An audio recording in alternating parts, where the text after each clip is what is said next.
Nightingale burger and fries, or be more adventurous with the duck pastrami Reuben. View their menu or place a takeout order at nightingalempls.com. Portions of the following program may be pre-recorded.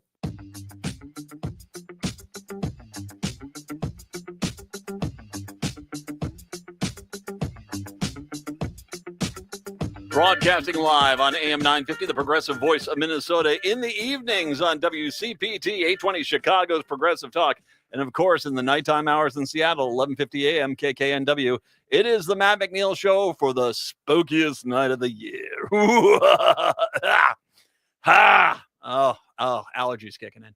Hey, Brett, how are we today? How are things going? Anyone been abducted? Any killings, any murders here at the building so far today? Only 2. And below our average. I'm not talking ice. I'm not talking about. Oh. This is a tongue-in-cheek joke about Halloween, but I guess we can't do that anymore. All right. Okay. We of course, we have got our Halloween plans going. I am out handing out candy tonight. I cannot go. I was asked yesterday. Yesterday we had Greg Bakken on. He's the host of Ghostbox Radio, which does ghosts and goblins, and he's going to be out at a 4-hour live paranormal investigation at the Pillsbury Club in Minneapolis tonight.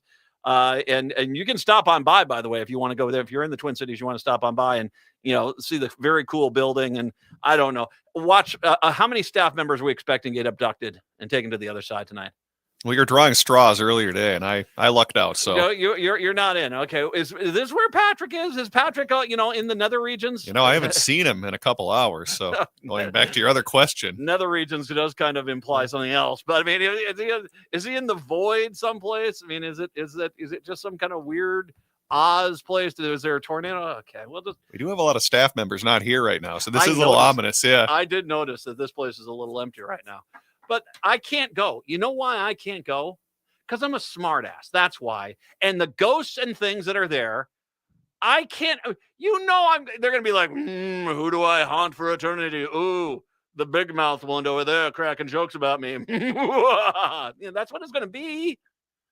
I'm always the guy that Matt always seemed like such a happy-go-lucky fellow. I didn't realize he had a dark demon lord creature hovering above him all the time. And that's usually one of the first people that gets killed in any horror movie. It is. The funny guy never survives. It doesn't. It's always the strong, healthy jock dude. Yeah, I'm gonna be cracking jokes. Does this make me Shaggy? Can I bring my dog? Oh, man, if I brought my dog and we could go investigate the kitchen, I can make big tall sandwiches. Oh God, that'd be awesome. Definitely going to carry home a demon with that one.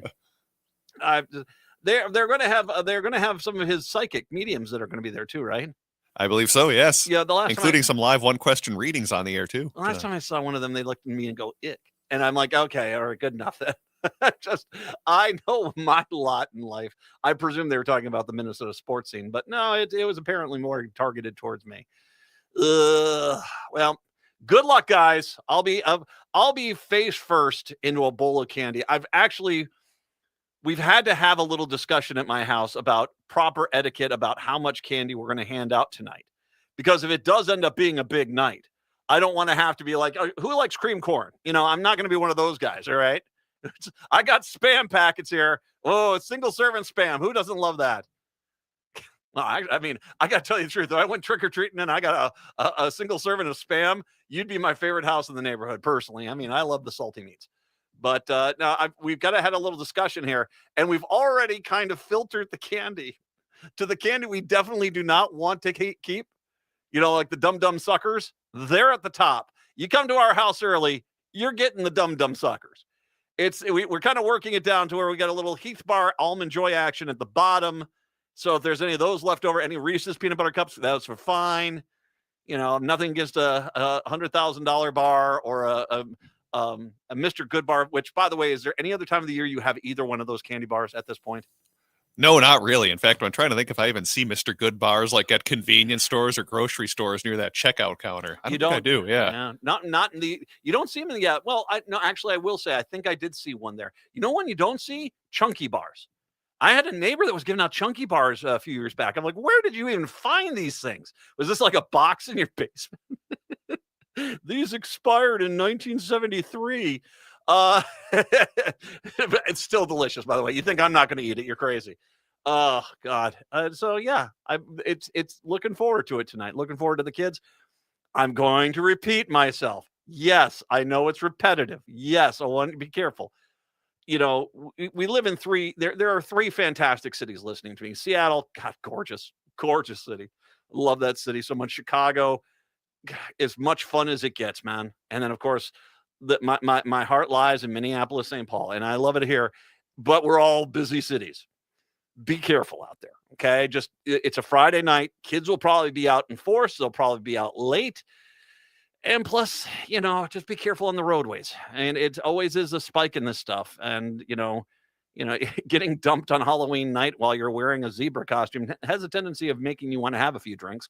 So hold off or Uber or Lyft or get that stuff. Needless, just be careful. Okay. Be careful, be safe, watch out for the kiddos, and have a happy Halloween. Please do. 952-946-6205, 952-946-6205. Some good news, more of a treat than a trick. You see what I did there, huh? All right. The Halloween puns never end. I'm gobbling them up. Anyway. Okay, let's get to news. I can't segue out of that because it's too stupid.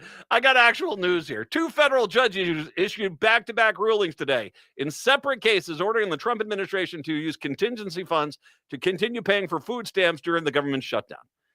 A federal judge in Rhode Island on Friday afternoon blocked the Trump administration from suspending all food aid to millions of Americans in a case brought by a group of U.S. cities, nonprofit organizations, and trade union.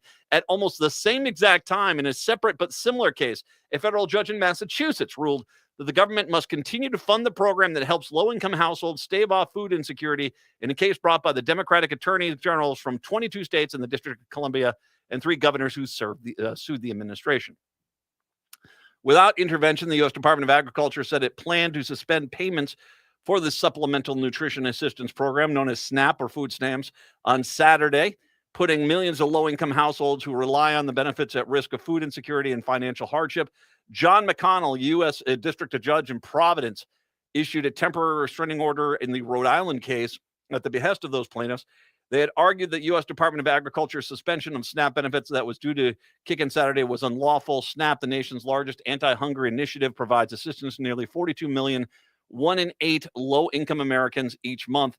The USDA has said insufficient funds exist to pay full benefits as issuing food stamps costs the public purse between $8.5 billion and $9 billion every month. Now, I want to remind you, at the drop of a hat, Donald Trump got $40 billion to give to Argentina to prop up their economy. $40 billion he gave to Argentina. That is 4 months worth of food he could easily. Apparently, he just has this money lying around. And so, he could fund this. This is quite literally suffering for suffering's sake. He is out there just trying to hurt the poor because he doesn't think the poor matter to him. And once again, to all you people that voted for him who have less than $100,000 a year, you're all freaking idiots. This guy wasn't hiding this. He was out front with it. It's just that your desire for racist outcomes or to prevent black people from getting health care overrode your own well-being.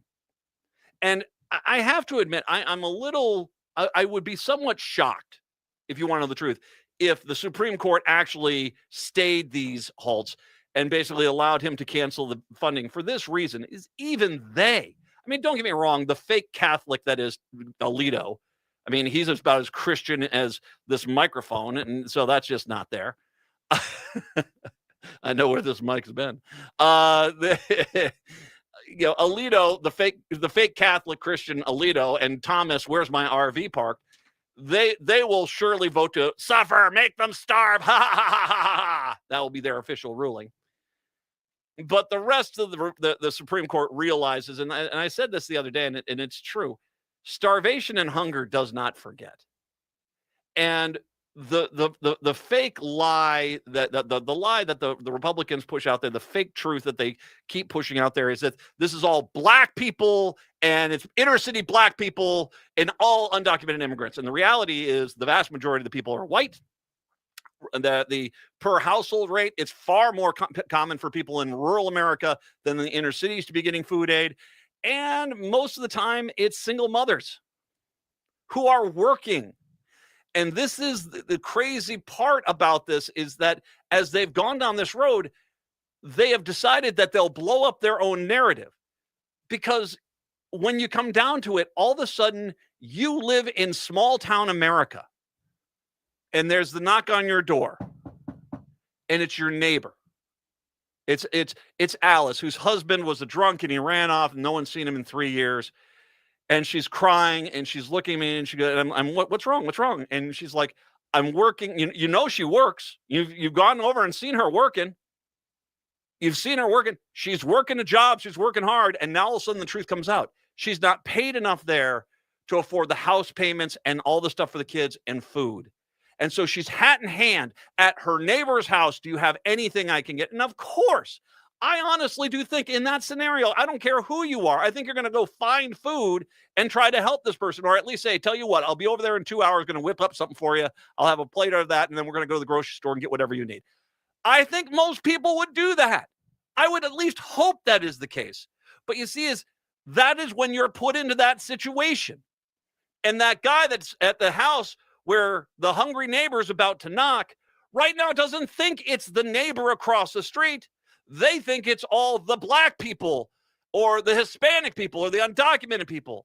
They're the ones taking his taxpayer dollars and getting their bonbons. And all of a sudden it hits them. Oh my God, no. And not only Mary, but here comes Steve and he's looking for some help too.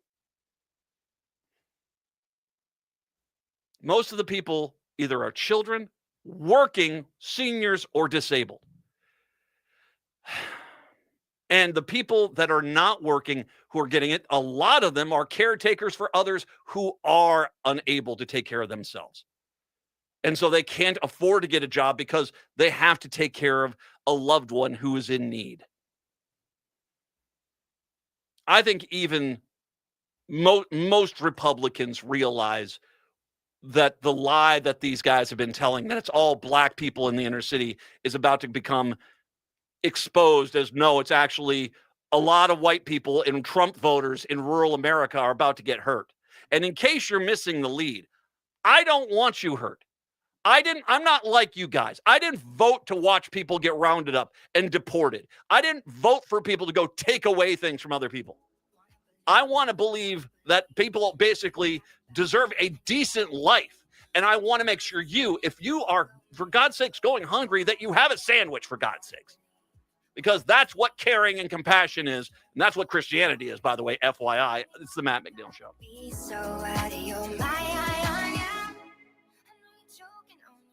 Hi, I'm Corey Wisco, president of the Welshire.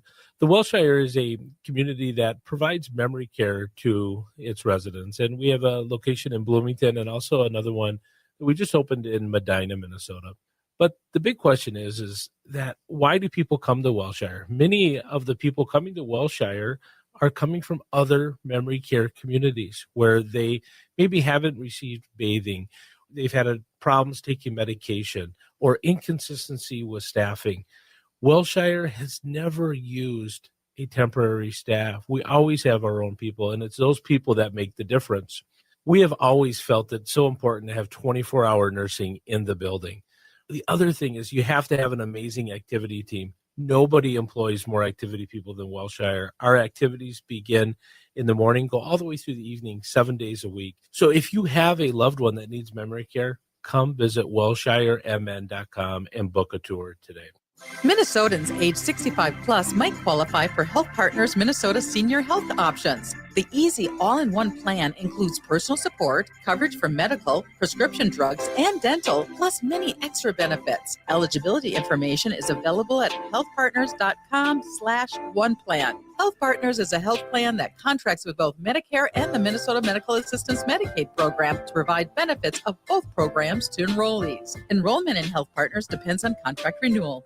Hey, it's Patrick for Zero Res. October is here, so Halloween is right around the corner. And if you're thinking of having a horror movie marathon with friends, you better make sure your home doesn't look like something out of one of those movies. Don't ghost your carpet this fall. My cleaning heroes at Zero Res can help get all those spooky smells and creepy stains out of your home. Carpet, tile, rugs, upholstery, hardwood, any surface in your home can be Zero Resified. Right now, you can get your entire home Zero Resified from Minnesota's ultimate carpet cleaner, with 3 rooms of carpet clean starting at just $129. But there's something even scarier than ghosts and goblins hiding in your home, and it's in your air ducts. This month, take 15% off your air duct and dryer vent cleaning service. Don't let a missed deal haunt you. Call 9520-RES or go to ZeroResMinnesota.com today and ask for the AM 950 special. Backorder forward spells the same. Zero Res. Greg Bakken here. Like you, I love good, fresh, delicious food. So I want to tell you about this treasure in Roseville called Maverick's Real Roast Beef.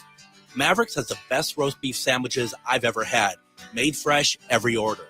Add fries or onion rings dropped in the fryer when ordered, and you have a winning combination. Maverick's Real Roast Beef has a lot more than roast beef, so check out their website, mavericksbeef.com, or check out their restaurant on Lexington in Roseville.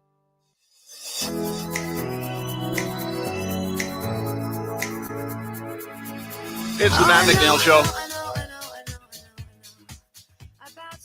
Nice to have you with us here on your Halloween. Blah, blah, blah, blah. By the way, I didn't mention Paul Metz is going to be joining us here. He's got his big 70th birthday, and once again called the second great folks are going to be coming out of the Iron Range of Minnesota behind Dylan. He's a fantastic guy. Turns 70 tomorrow. They're having a big bash for him over at the Astor House in Minneapolis here to celebrate not only his birthday, but also his new album release. And we're going to talk to him about stuff, all sorts of things coming up here in just a little bit. And then Michael Broadcorp joining us in the next hour here. I will mention that even it's interesting when, once again, the Speaker of the House is supposed to be someone separate from the administration. And so when the administration and the Speaker of the House are actually having press conferences together, can you imagine what Republicans would be like if Nancy Pelosi was having coordinated press conferences with the secretaries of Biden's administration? Of course, they'd be going crazy. They'd go nuts. But this is because this is what things are now. House Speaker Johnson scrambled to clarify a comment made by the Agriculture Secretary, Brooke Rollins, Friday during a press conference, but in doing so may have led to Rollins' comments causing a total backfire against Republicans, political analyst and journalist Jason Easley wrote. Rollins, who was tapped by Trump to head the Department of Agriculture last November, and she is an idiot, declared during the presser addressing the American people that your government is failing you right now and that we have failed you. Then Johnson hopped on the microphone because that's not on message. And immediately after Rollins' remarks to clarify, when she says we have failed you, she means the Democrats, okay? Writing for his new website, Politicus USA, Easley argued that Rollins' statement coupled with Johnson's quick scramble was a clear Freudian slip on Rollins' part, one that could be very well background. If Johnson hadn't said anything, I don't think anyone would have thought much about it. But Johnson frantically getting in there to say, oh, no, it's all the Democrats. You guys... This is on the Republicans. This is on the Republicans. We talked about it yesterday, and the vast majority of Americans think this is on Republicans. And it is going to be interesting to watch how the Republicans try to fight the ruling by these two judges and how much effort they're going to do to put that in there. So, yeah, it's very telling. But like I said, I think Johnson, who, a smarter person would just let it go and let that, go out there. He brought more attention to it. No, it's the Democrats. It's Democrats who are doing this. Not us. It's Democrats. And once again, and then you immediately follow that up with the question saying, hey, and by the way, Johnson as well gave up the ghost because someone asked him, well, didn't Trump have money for Argentina? Why couldn't he just get more money and bring this out? And he said, well, if we do that, then basically we take away a big negotiating part with the Democrats and in the Senate. So, he basically is admitting we're starving these people. And by the way, he's Louisiana. It's one of the hardest hit states by the stopping of SNAP benefits. He basically said, if we allow them to basically feed the hungry, then basically Democrats win. And if you are at that point, like they say, Speaker Johnson is the suckiest Christian I have ever met in my life. I mean, as a guy who sits there and says, the Bible is my guidepost, the Bible is my compass, he throws out big portions of the Bible when it's inconvenient for his political agenda. I'm pretty sure Jesus won't like you for starving people, jackass. But hey, that's just me. I'll go with the Gospels. Those books. Religious content. You do or don't do whatever it is you do or don't want to do. Okay. I will say, overall, I mean, this is just part of the pain that's coming down. I find it hilarious. They keep trying to portray the consumer price index, the inflation rates at 3%, because every day you hear of something else that's gone up astronomically. And you kind of have this mentality. It's like, okay, if everything is going up 6, 7, 10, 15, 20% in cost, what is going down in cost to offset these things to get us at a 3% interest, rate of what's the term? All of a sudden, I just drew a blank. Inflation rate. Thank you. The inflation rate. What if we're got a 3% inflation rate? And I see. Okay, here's this one. Donald Trump promised to slash U.S. electricity bills, but have increased by 11% since he took the White House again. 11% since he took office. Your electricity bills are up 11%. So what on the price spectrum is dropping costs to get us down to 3% of a increase in what did I just say? Inflation. Thank you. I'm writing it down. Inflation. There you go. I've had too much candy today. Inflation. Thank you. What is offsetting that? Because I mean, if you've got an 11% increase in electricity bills, you need to have something major to offset that, where it's 6 to 7% cheaper than it was under Trump.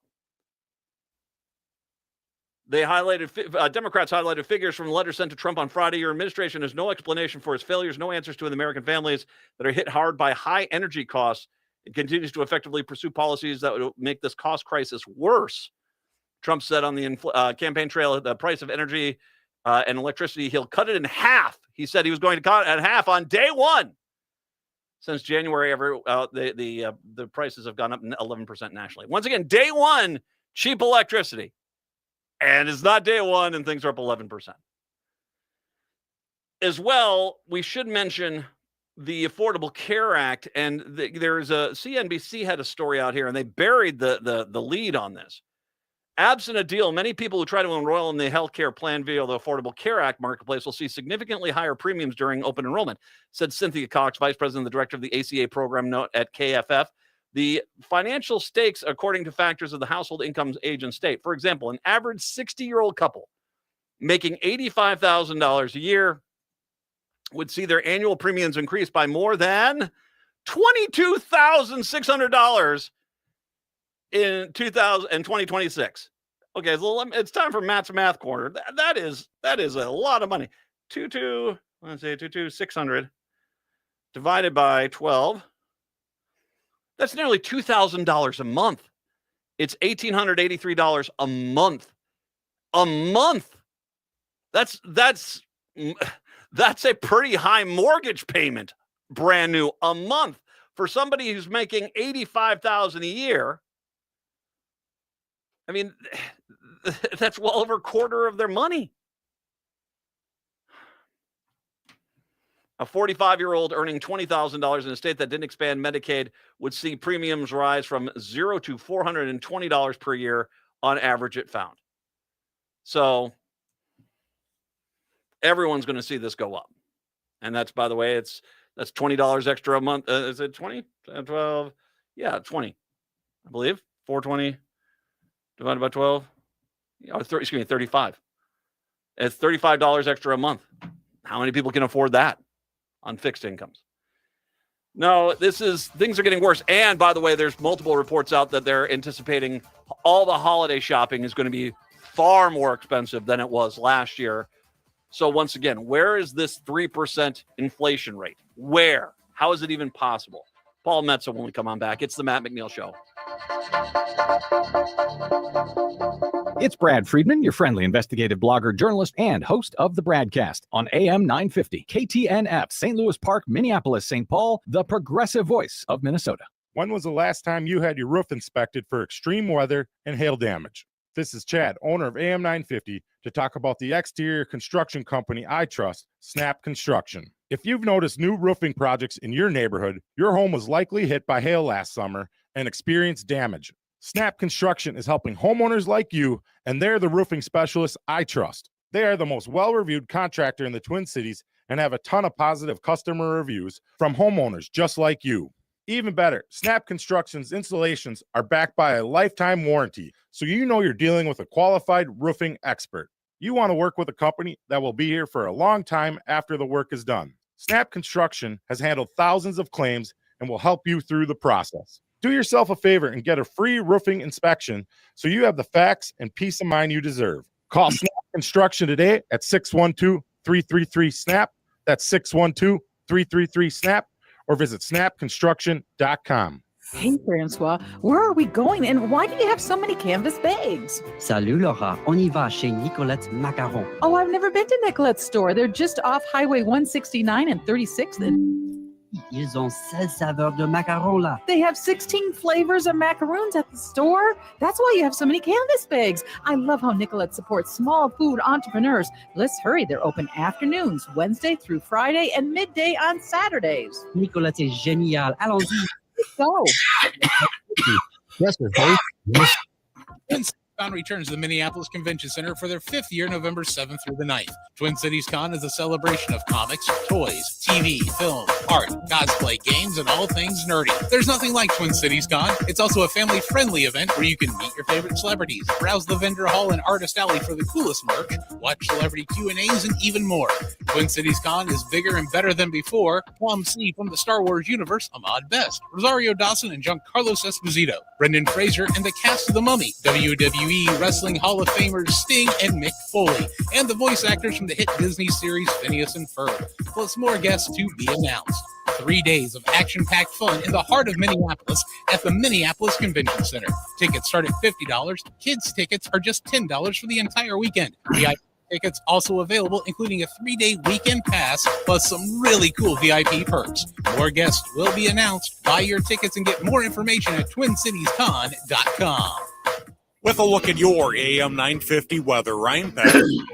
Rain this afternoon with a high of 43. Then tonight, more rain possible with a low of 38. Time is running out to get your tickets for the legendary Paul Metza's 70th birthday party this Sunday night at 7 o'clock at the Astor House in Minneapolis. This event is an AM 950 fundraiser and features a full bar and delicious food menu. Get your tickets at am950radio.com.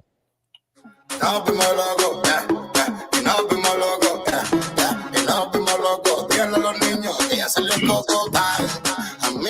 It is the Matt McNeil Show, broadcasting in Chicago on WCPT 820 Chicago's Progressive Talk, in Seattle 1150 AM KKNW, and of course in Minneapolis, St. Paul on AM 950, the progressive voice of Minnesota. Paul Metza is kind enough to join us. I'm not going to, the heck with news. It's been a god-awful, horrible news week. We're going to get into more positive things. Paul Metza is, of course, an amazing singer. He's a living legend. He really is. He's one of the great folk singers of America. He has been out there, fighting the good fight with his guitar and his voice for many, many years. He is celebrating his birthday. His birthday is tomorrow, so we'll get to that here in a second. But on Sunday, it's the Paul Metza Birthday Bash and CD release featuring the Cats and the Stars Trio, Sonny Earl, Mary Harris, and the Tilt Town Titanettes. This is going to be at the Astor House in Minneapolis, 7 p.m. the showtime on Sunday. I will be there as well to help MC. And by the way, coming up here in the next hour, I got a pair of tickets to give away for that concert. So make sure you're paying attention to that. But without further ado, Paul Metza is kind enough to join us right now. Hey, Paul. Brother McNeil, how are you? I'm doing well, sir. How are you? Well, a little busy. Well, okay. I noticed you are. I mean, first of all, do you have any fun plans for Halloween here? You know what? I don't. My Halloween plans are rehearsing with the Tilltown Titans, and then it's changing strings on a couple guitars, shining the cowboy boots, and get my head together for the big show. What's going to be really fun is I've got the combination of some of my favorite musicians. Sonny Earl and I have been playing together since 1997. Mary Harris and I have been playing together since 1990. One of the greatest blues and soul singers in the Twin Cities. And the Tilltown Titanettes, we've been together for about every Friday for 8 months. We played Carmody's Pub every Friday in downtown Duluth. So not only am I going to feature all of those individually with myself, but we're going to kind of do a kind of We Are the World by the end and have everybody singing and playing away. Okay, well, that sounds fantastic. And once again, there are tickets still available if you want to go to AstorHouseMPLS.com, AstorHouseMPLS.com. You can get tickets to join us for that. You know, at 70 years old, and by the way, happy birthday tomorrow. I imagine you'll be busy and having some fun yourself. So happy birthday tomorrow, because tomorrow is actually your birthday. But well, you know, and I like to tell my ex-girlfriends, which there's a few out there, when we break up, I said, honey, you know, we can still be friends. Just please remember my birthday. And then they look at me quizzically and I go, it's easy to remember. It's All Saints Day. Is that when they usually break out laughing? Exactly like you just did. Well, it's I mean, it is, of course, the Day of the Dead, too. So I guess there's that. So have you ever done a Halloween show that's just a good Halloween show? I mean, I imagine you've played so many years. Have you ever been on the stage on Halloween? Yeah, I have over the years. Nothing really comes to mind. I do love celebrating the holidays. And always my birthday. Usually on my birthday, when I lived in the Northeast, we'd go to Grumpy's. We'd put up a tip jar for one of our favorite animal humane shelters. I'd sit and play, drink a little brandy, and raise it $200-300 for the dogs. But what we're going to do as part of, besides raising money for the great AM 50 that I've been so proud to have my show, The Wall of Power Radio Hour, on for 14 years, is that every year when I lived in Northeast from 97 to 2021, Jeff Maritko, then owner of Maze-Lex, he and I would do a show called Holiday and Ice Cubes over Christmas, raising money for the seniors, Northeast Seniors Food Shelf. And I put all my good musician buddies together. So what we're going to do at this event on Sunday is have a tip jar and invite people that are coming to bring non-perishable food items.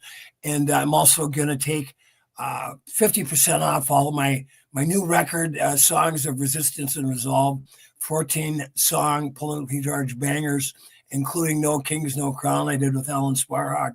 We're going to have that for sale. 50% of those are all going to go to my friends at the Northeast Seniors Food Shelf, which I'm happy to let you know, Matt. I think I'm officially, if I still live there, I would qualify for the Northeast Seniors Food Shelf.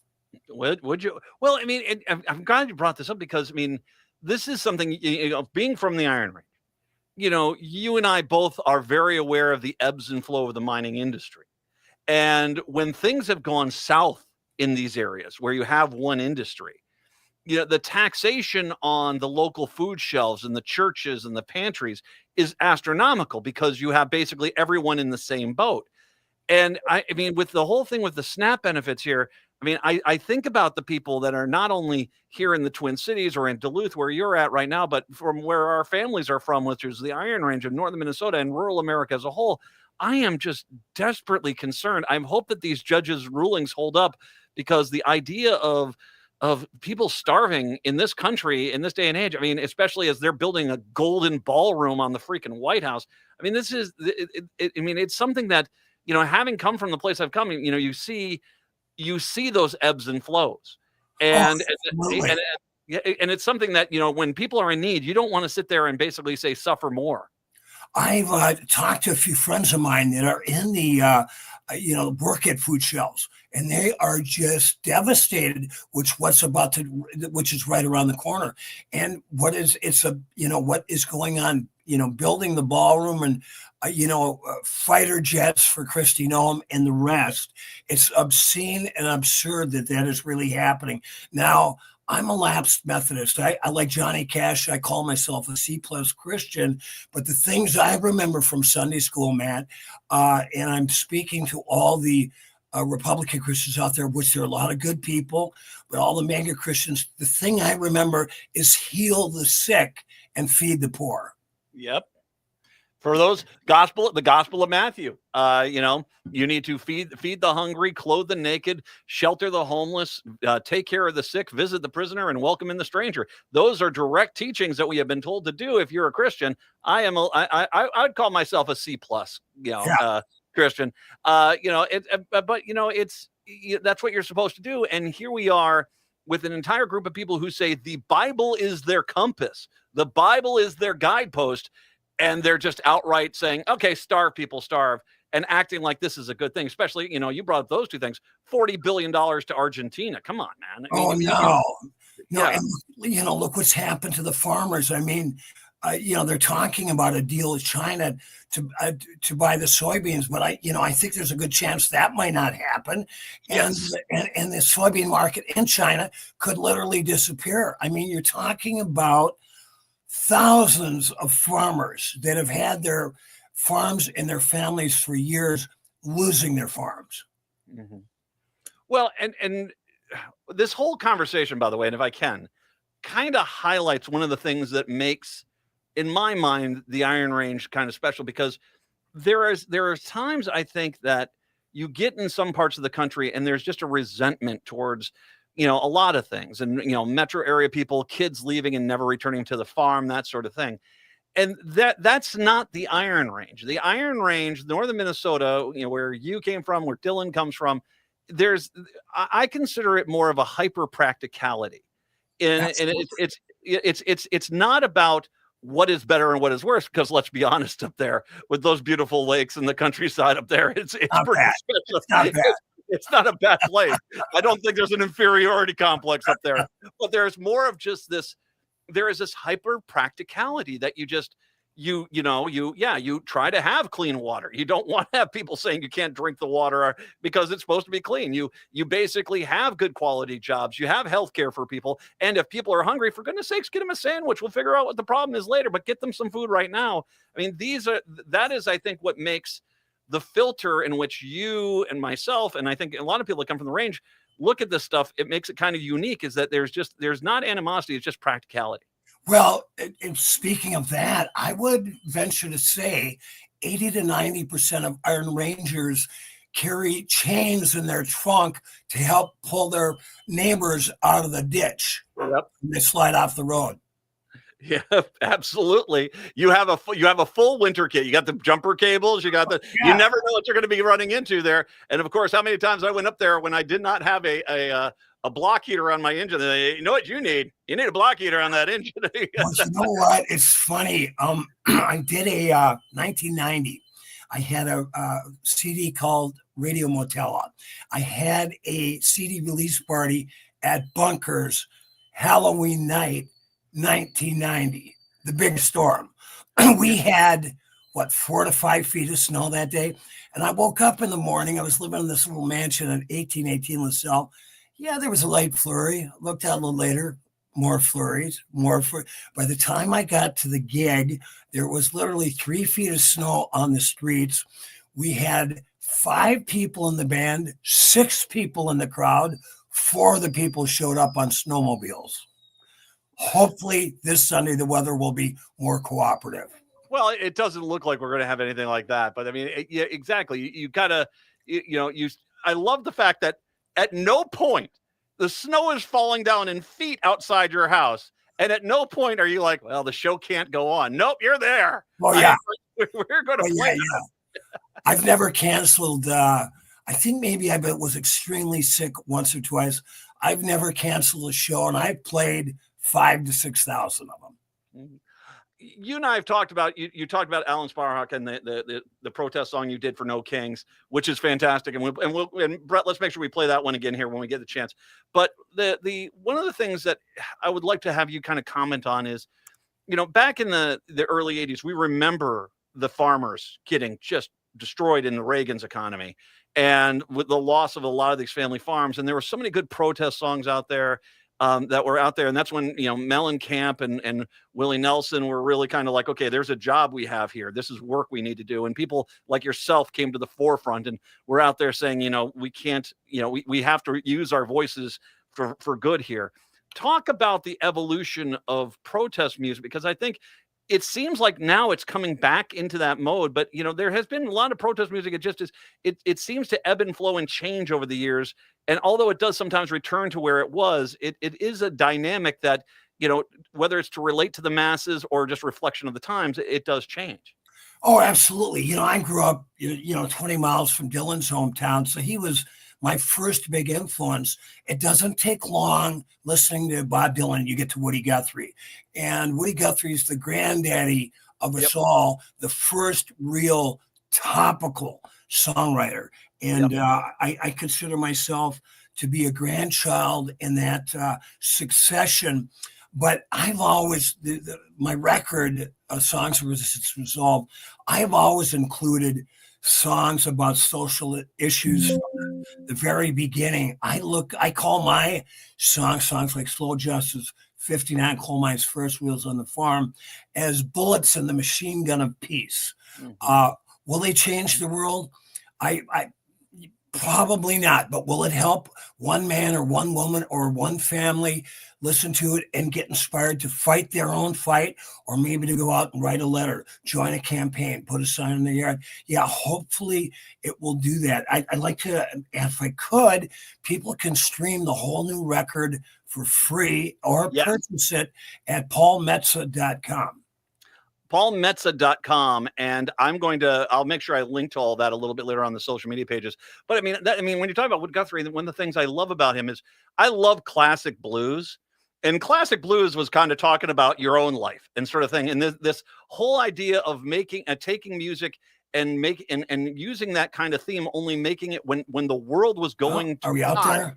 Yeah, we're still here. Can you hear me? Good. Yeah, okay. Yeah, I hear you now. Okay.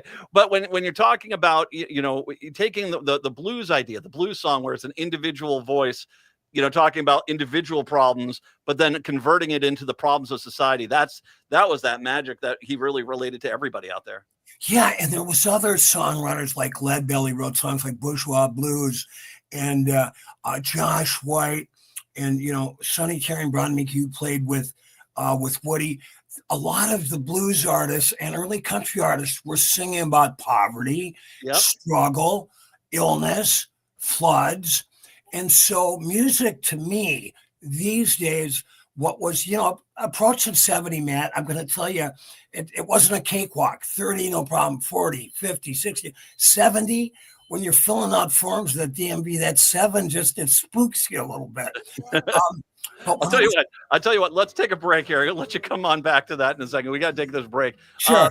Paul Metza is joining us once again. His birthday bash is on a Sunday night over at the Astor House. We'll take a break, come back. It's the Matt McNeil Show. They like to say they are more righteous than you. This season, bring the whole family to see Irving Berlin's White Christmas. This smash hit musical based on the classic film returns by popular demand to delight you at Chanhassen dinner theaters. With loads of laughter and a stunning showcase of Irving Berlin songs, White Christmas is a celebration of the romance, friendship, and magic of the holidays. Make your plans today to see White Christmas. Visit chanhassendt.com. So an atheist, a Christian, and a Buddhist walk into a church. There's no punchline. That's just what happens every Sunday at First Unitarian Society of Minneapolis. Join us for Sundays Reimagined or live stream at firstunitarian.org. Looking for community without doctrine? Questions without judgment? Think outside the pew. Join us for Sundays Reimagined at First Unitarian Society of Minneapolis or live stream at firstunitarian.org. This job requires a leader to do what's right. It starts by telling the truth and being honest about the problems that we're facing. Mayor Fry has been honest about sharing real solutions. Senator Fateh, not so sure. Mayor Fry is committed to restoring the city's vitality. Minneapolis needs sound, steady, and honest leadership. That's Jacob Fry.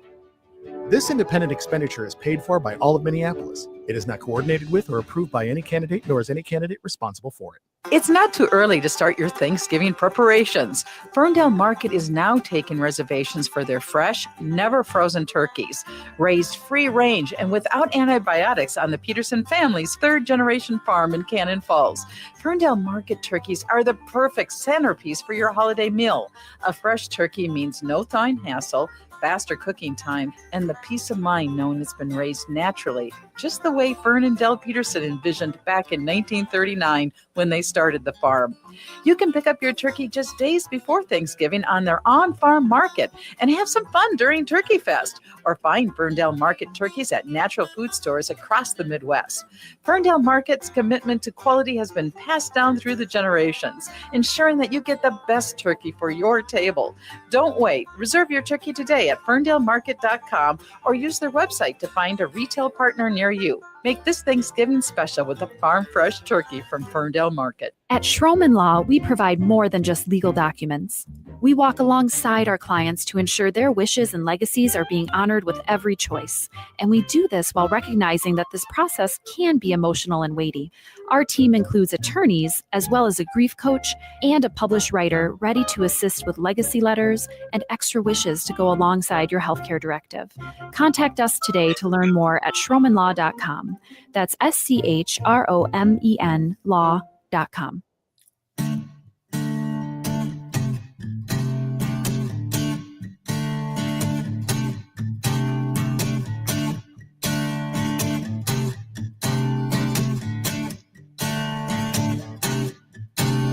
Not all poor men are honest, not all rich men are thieves. But the rich man owns the orchard, you know the poor man rakes the leaves. And as the world goes around, said all I want to ask is, if the rich man owns the land, why must the poor man pay the taxes? Why does justice go so slow? Slow justice slowly goes. Poor means stop and rich means go. Slow justice slowly goes. AM 950, the Progressive Voice of Minnesota, WCPT 820 Chicago's Progressive Talk, and 1150 AM KKNW in Seattle. It's Matt McNeil Show. Paul Metza there. Paul Metza, his birthday bash and CD release party is coming up here on Sunday at Astor House in Minneapolis. Tickets are available, Astor House, MPLS. I'll put a link out for that as well. He's going to have the Cats Under the Stars trio, Sonny Earl, Mary Harris, and the Tilt Town Titanettes, which is still one of the best names I've ever heard for a backup band. That's for sure. You were talking about the relatability of, the old blues, where we start talking the beginning and the real resurgence of the protest song, where it's, you take these blues songs and those early country songs, and especially some of those early country songs, which were fantastic too. Oh yeah. Which basically we're talking about the plight of the individual as the individual, and then just as they became more relatable, particularly in the 1930s, it became this. It was all of a sudden, it wasn't just about an individual, my poor day at my life. It was a relatable experience that really kind of blossomed into the protest movement. Well, it's just, no greater example. I was, just a kid coming up to the civil rights movement, but you started to hear Bob Dylan, Masters of War, The Times They Are Changing, Blowing the Wind. That's just Bob. Then you had Phil Oakes and Joan Baez and all the rest. Yeah. And, we were, of course, the country was at war in Vietnam. So, and any man that was about to turn 18 was looking at getting shipped overseas to that terrible war. But those songs coalesced feelings. They were able to surround certain groups and gave them power and a hope that things can be better. And you look at, Matt, you deal with it every day. Speaking of the, what you do every day, and I'm such a huge fan of what you do, is that there's not a lot of poetry in politics. There's not a lot of inspiring figures politically. There's a handful, but there's nobody moving us like Martin Luther King is these days. And I'm happy for any of them to step up. I mean, there are some good politicians, AOC and Hakeem Jeffries and the rest. But I do think music is going to become really important to fill the void of the lack of poetry in the world today. And I hope my music might inspire visual artists, dance artists, and performance artists, actors and actresses to go out there and make their statement artistically and help everybody move towards the light. This is why you are so important. By the way, thank you for the kind words, but this is why you are so important, not only as an artist, but as the person you are, because you are wielding the weapon with the guitar, with the voice. And we just had the No Kings protest. It was the largest political protest in the history of this country. 7 million people, and the national news media try to push it out. And the thing I keep saying to them is, you guys think you're just going to drown this out by ignoring it? Because with you and other people and other musicians pointing this out, it's not going away. And the worse you keep treating us, the more it resonates. Oh, I'll tell you, case in point, I played at the rally here in Duluth, the No Kings Day rally, with Al Sparhawk, a man who I'm so honored to associate with. He's become a very good friend of mine. Turns out he's an old fan of mine. And we played there with the Tiltown Titanettes and John Ward and Lori Hatton, 5,000 people. I taught them the song ahead of time. And when I got to the chorus, No Kings, No Crown, to hear them all sing along, and by the end of the song, to have nearly 5,000 people singing the song that you performed for the first time, it couldn't have been more spiritually, politically, and artistically satisfying. But there was people in that crowd, and I looked up all ages. Man, everybody's ready to fight. My last verse in that song is "History will be recorded," and history will be recorded, and about that cowardly, and remember the cowardly women and men. But it's good to remember in times of history will be recorded, and be quick to condemn the cowardly women, both women and men. But it's good to remember in times this by 10, there's way more of us than there are of them. Absolutely. There are way more. And by the way, Alan Sparrock, of course, with the great band Low for many years, is still working and putting out great music as well. And so that was like a Wonder Twins power team up there. Okay, one last thing here, because we got to wrap this up. But we had a little Iron Range. We are almost into pizza bread season, and so we have to tell everybody, because if you're from the range, is there anything better than a sliced piece of pizza bread warmed up a little butter on it in the morning? Oh, no. I usually, a buddy of mine from Eveleth always drops me off a roll from the Italian. That's Foster Mabel dog there. Always brings me a roll down from the Italian bakery. I've gone through it in 36 hours, and I'm a diabetic. And I'm a freaking diabetic. No, we cannot do it. Do not. That is not how did he die? Pizza bread. No. And you haven't had it. It's fantastic. It's a bread you find in the range. I mentioned pizza bread. The dogs go crazy. They know. They know. They know it is. And you can find it if you go. Was it the Italian bakery? I think they still have it at Peps. Does Peps do that? Is that the Peps up there on the range? You go to Virginia, Minnesota, and Peps. You can get this, I believe, shipped to you. Pizza bread is delicious. You'll really enjoy that. Trust us on this. You'll also enjoy, once again, it's Paul Metz's birthday bash and CD release party coming up at the Astor House Sunday night. I'm going to be there emceeing a little bit. You're going to have the Cats Under the Stars trio, Sonny Earl, Mary Harris, and the Tiltown Titanettes. It's a benefit for the radio station here. And of course, he's got his music there. You can go get that. And the Astor House has got great food too, man. I've already got my eye on what I'm going to be having that evening. Stop on by. Go get tickets at AstorHouseMPLS.com. That's AstorHouseMPLS.com. You can win a pair of tickets coming up in the next hour. And go see Paul Metza. And Paul, on behalf of everybody, happy birthday to you tomorrow.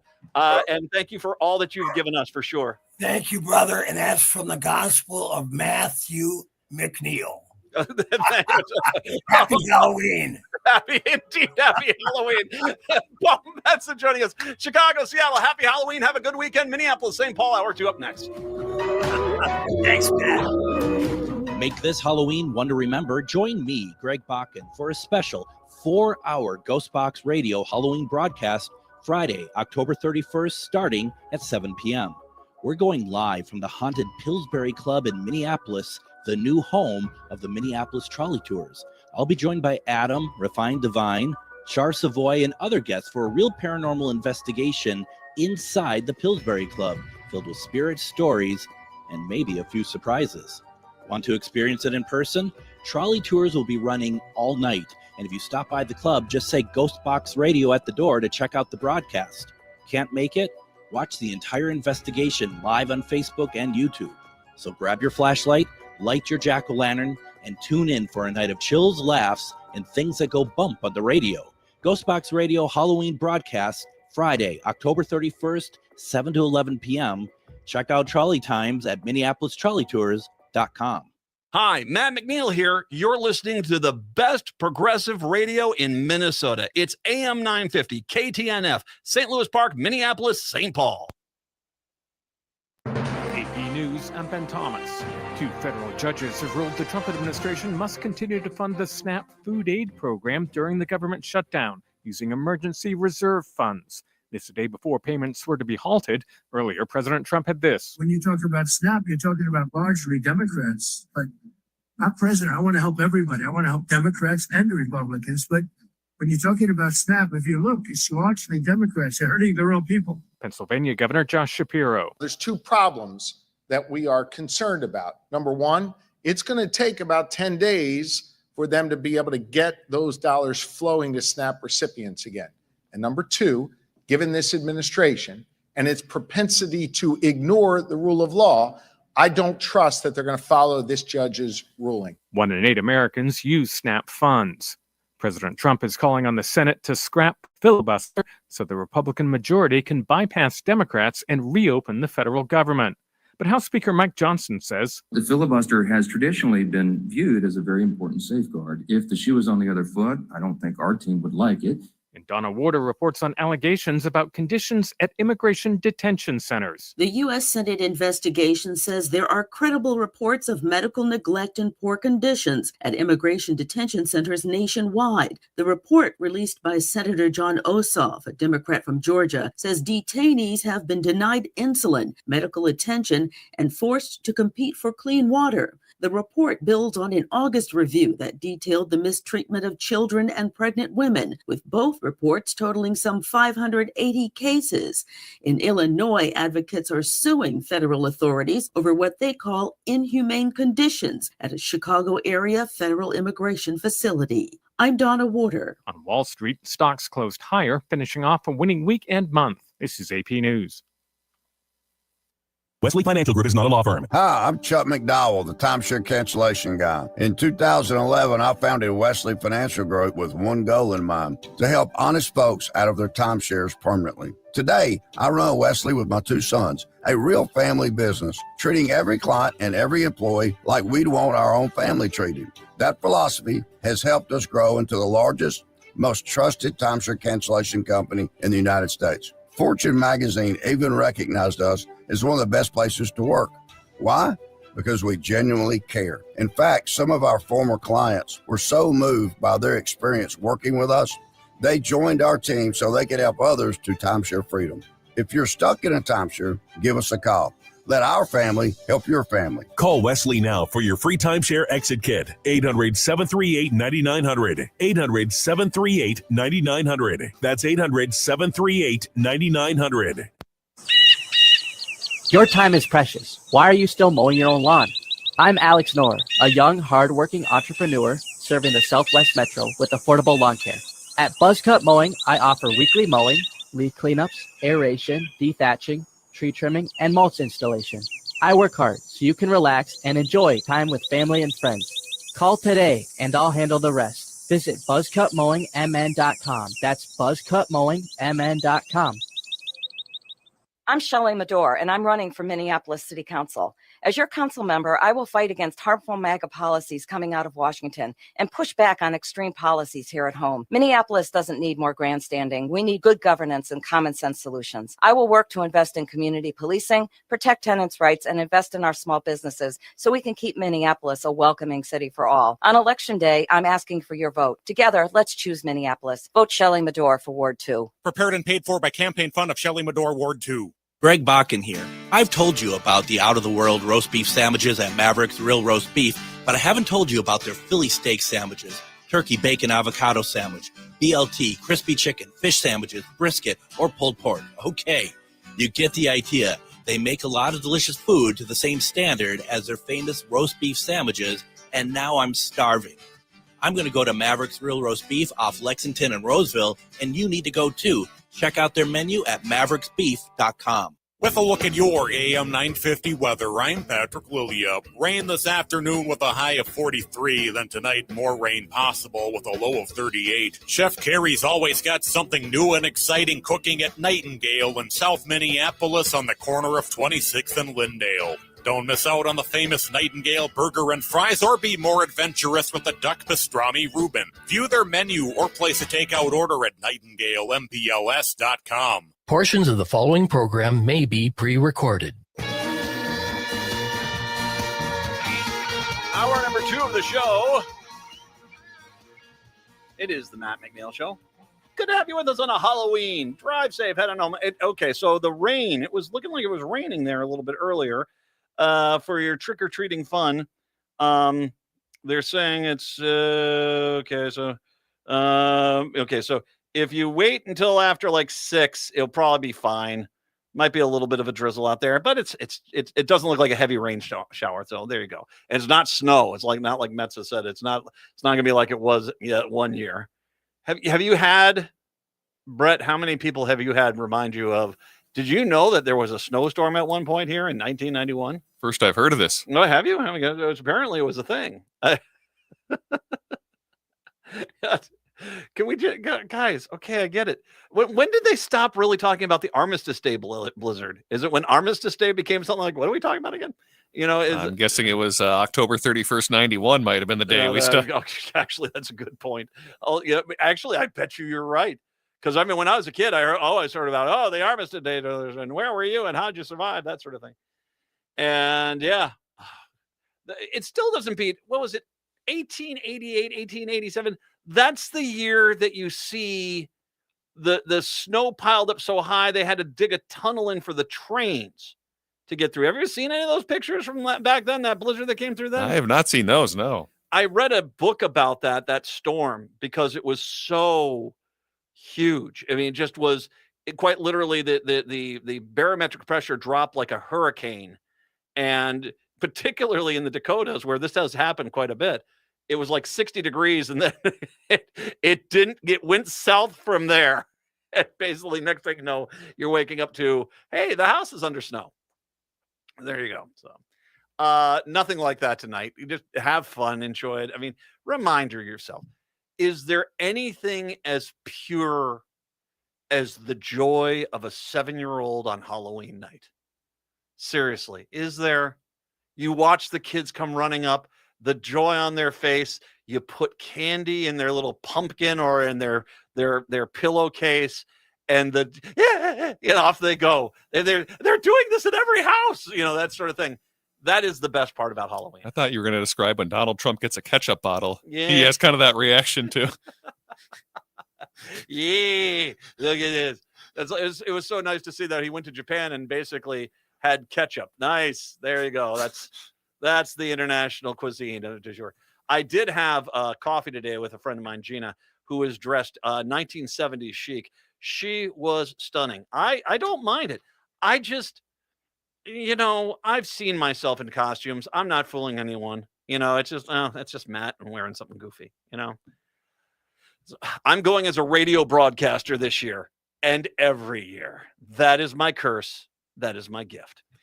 952-946-6205. Speaking of gifts, we do have a pair of tickets to give away this hour to go see Paul Metza with the birthday bash over at the Astor House on Sunday evening at 7 p.m. This is going to be a pretty spectacular evening. This is a big fundraiser for AM 950. He's bringing in his whole crew there. It's celebrating Paul's birthday. It's also celebrating, of course, the release of his latest album, all of his protest songs there. And yeah, this is going to be fun. So I will tell you when to call in. When I do, call in and be the right number caller. You will win yourself a pair of tickets to the Paul Metza birthday bash and CD release party at the Astor House coming up here on Sunday. And a reminder as well, coming up here in just a little bit, it is a Sunday, or a Friday, rather, means football on Sunday. The Vikings are about to go get demolished in Detroit. We'll talk to Paul, not to Paul, we'll talk to Michael Broadcorp about that he'll be joining us to break down the details there. 952-946-6205. 952-946-6205. A little update on a story here. First of all, I got some crime stuff that I want to get to here before we get to it. Remember the guy that opened fire on the 5 deputies? They finally have sentenced this guy. And if I remember correctly, wasn't this guy the guy who said, "I'm not going back to jail"? Well, funny story. You're not getting out again. You're going to die in prison. A Benton County judge on Friday sentenced a 66-year-old Princeton man to more than 76 years in prison for shooting 5 officers who came to his home to serve a search warrant 2 years ago. Carl Thomas Holmberg was charged with more than a dozen felonies, including 7 counts of first-degree attempted murder of a peace officer after the shootout at his home. In August, a jury found Holmgren guilty of 14 counts related in the shooting and 1 count of controlled substance offense resulting from the officer's search. Additionally, Holmberg is well. In 1 second here, pardon me. There you go. Yeah, and important. Additionally, Holmberg entered a guilty plea for unlawful possession of a firearm. Oh, okay. Once again, responsible gun ownership. That's right. Friday, Judge Robert Raup sentencing Holmberg to 76.5 years in prison with credit for 751 days served. The 3 counts with the highest severity of the sentencing guidelines, felony counts for first-degree assault on a police officer with a dangerous weapon, each earned Holmberg 306 months. Those counts will be served consecutively for a total of 9 consecutively later for 918 months. The remaining counts will be served at the same time. Prosecutors from the Minnesota Attorney General's office asked the court for the 3 consecutive 306-month terms, citing the severity of the crime. Absolutely. During the incident, Holmberg shot 28 rounds at 7 law enforcement officers with a high-powered assault rifle, literally emptying the magazine, states the document signed by the Attorney General. Those rounds were fired through the bedroom door, aiming where it was reasonable to assume the officers were standing on the other side. He struck the officers, causing great bodily harm. 2 other officers were struck in their protective equipment, narrowly escaping injury. According to the criminal complaint, officers from Sherburne and Benton counties served a narcotics warrant after 7 a.m. on October 12th at his home on the 200 block of 190th Avenue in Princeton. Once again, trying that in a small town. Law enforcement yelled police search warrant multiple times while knocking on the door. Within seconds, the officers entered the house. Holmberg fired several rounds, the complaint says. Holmberg's wife, Doreen, told police her husband began shooting blindly through the closed bedroom door with a military-style rifle, and it was his day to die, the complaint states. Carl Holmberg was arrested several hours after negotiations. Officers found guns and meth in the house. Meth, you say? The narcotics search warrant was issued following a months-long investigation where investigators allegedly brought meth from one of the Holmbergs at the house on multiple occasions. Yeah, just gems. And yeah, I'm glad this guy's going away. He's not going to get out. And that's a good thing. That is a good thing. But I want to make sure we understand that as this happened, as these 5 officers were shot, there are multiple Republicans in this state who feel as if nothing should be done to try to make these officers safer by limiting the guns. And finding, where did that gun come from? He had an unlicensed gun. Who gave him that gun? Where did he buy it from? Putting that guy in jail. Because that's the dirty little secret of all this, isn't it? There's a lot of people from Republican districts in outstate Minnesota who go to their local gun store every weekend and buy a whole bunch of guns. And then they basically take them and sell them out of the back of their car. And if one of those guns ends up being used in a crime, they come back and say, "Oh, gee willikers, that was stolen from me 3.5 years ago. Oopsie, I guess I should have sold somebody." And they won't tell them where it was stolen or anything like that because basically they don't have to. The guns are not, it's not like some sort of 1980s, heist movie where they're robbing a truck of guns coming in from the military base. No, these are, generally they're not being sold out of stores in the cities. They're being bought in outstate Minnesota and being brought into the city and sold out of the back of people's cars. That's where those guns are coming from. Speaking of responsible gun ownership, dear Lord, another one of these stories. 2 parents in far northern Minnesota are charged after one of their young sons fatally shot his brother with a rifle that was among more than 2 dozen loaded guns in the home. Loaded guns. Theodore Charles Stewart, 42, and Daniela Elizabeth Stewart, 39, both of Roosevelt, near Warren, are scheduled to make their first appearances Monday in Roseau County District Court on a gross misdemeanor charge of negligent storage of a firearms in connection with the September 4th death of their 8-year-old son, McGregor. The Stewarts were each charged with summons. The Minnesota Star Tribune was reached out to their attorneys in response to the allegations. According to the complaint, first responders were sent to the home, the 28,400 block of 695th Avenue. They saw that McGregor had been shot in the neck. He and his mother were taken by emergency medical personnel to the hospital. The boy died that day. Remaining in the home were Theodore Stewart and their 4 other children, ages 10 to 14, at the time of the shooting. One of the children spoke with an officer with Theodore Stewart's permission and explained how the shooting occurred. The child reported being joined by a sibling taking out a rifle. The child thought it was checked to see if it was loaded, and it was, but they apparently didn't know what they were doing. As the child put the gun on the bed, it went off and shot McGregor. Theodore Stewart said he had just left work and the children were all inside. The mother was walking outside of the home at the time. Officers recovered 14 rifles and pistols with the parents' bedroom, many of which were loaded. The complaints read another 13 guns were collected from the closet adjoining the bedroom. 13 more. 7 more were found in a closet near the front door. All but one was unsecured and in air. What do you think is coming to get you? I mean, I'm sorry. Okay. Let's stop your paranoid delusion, far right wing. The Canadians are coming. Zombie Canadians are coming. What in the hell do you think is coming through that door that you say to yourself, well, we got the 14 guns here, we got the 13 guns here. We need we have 6 guns by the front closet, and we need another gun here. What is wrong with you people? You have 2 hands. And before your child died at the hands of one of those guns, you basically had 5 kids. That was 10 hands there, 12, 24. You have more than enough guns than hands in the household. Heck, you almost have more than guns. Do you have enough guns here where they can use their hands and their feet? What do you think is going to happen that you need to have an arsenal like a Stallone film from the 1980s? What do you think is going to happen here? And I brought up that thing about the guns, and the gun is the vehicle of the death here.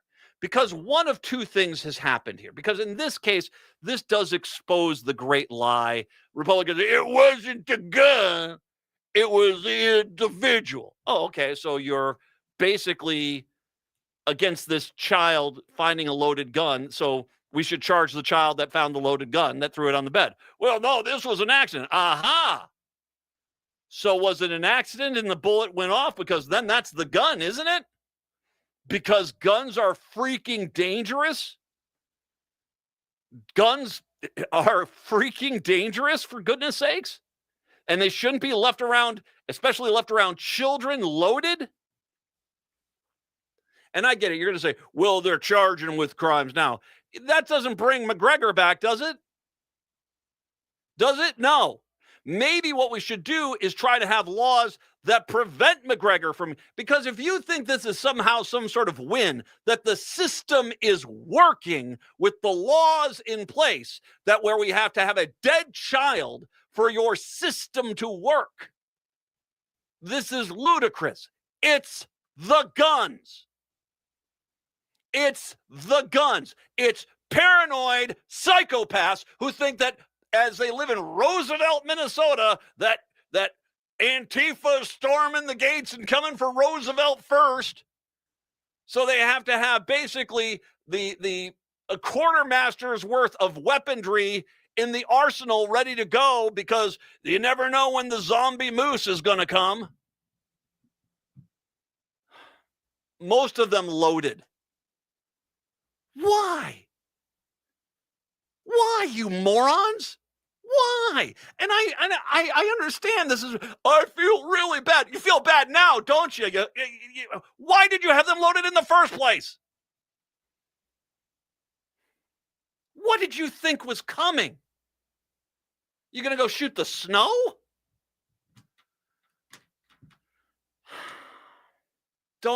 It's the guns.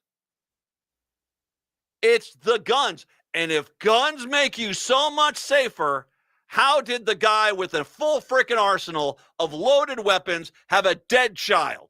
Because he wasn't attacked by anyone. He should have been the safest person in the entire world. It's the guns, you idiots. It's the guns. Regulate the guns. Oh, are we going to get, what was that senator that sent the note to the victims of the mass shooting and said, oh, yeah, we got enough gun laws. Are you going to go out there and say, you need to give this family their guns back? It would be a greater tragedy to prevent the family that had loaded guns everywhere, or one of them killed their own kid, to deny them their guns as opposed to actually regulate them. Oh. An emergency petition filed in court a few days after the shooting led to the Stewart's children being placed in protective custody. Agreed. At the request of the county attorney's office, the order was rescinded about a month later.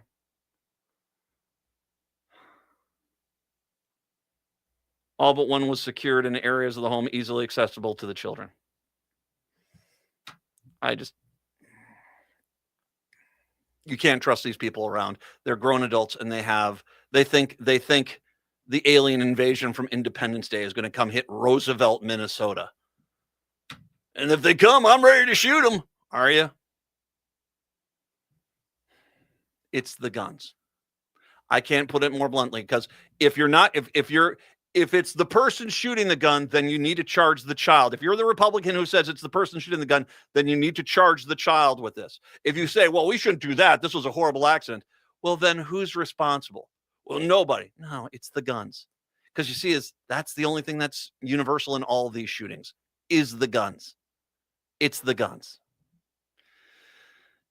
952-946-6205, 952-946-6205. We'll take a break, come back. Reminder, got Broadcorp coming up, and also I got a pair of tickets to go see Paul Metza coming up as well. It is the Matt McNeil Show.